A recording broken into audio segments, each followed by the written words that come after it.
कोपरगाव तालुक्यातील मुर्शदपूर येथील श्री स्वामी समर्थ सेवा केंद्र येथे श्री नवनाथ पारायण सप्ताह सांगता सोहळा शाकंभरी पौर्णिमेला मोठ्या उत्साहात संपन्न झाला असून यावेळी देवदेवतांना 125 विविध भाज्यांचा महानैवेद्य देण्यात आलाय।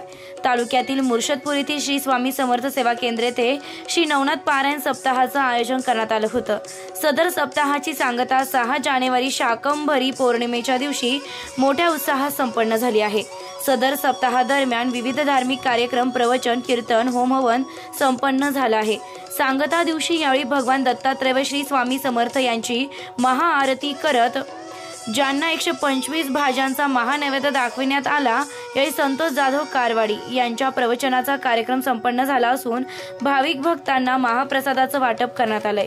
यावेळी मुर्शदपूर पंचक्रोशीतील शेकडो परमार्थ प्रेमी भाविक भक्तांनी या भक्ती सोहळ्यात सहभागी होत कार्यक्रमाचा व महाप्रसादाचा आनंद घेतलाय।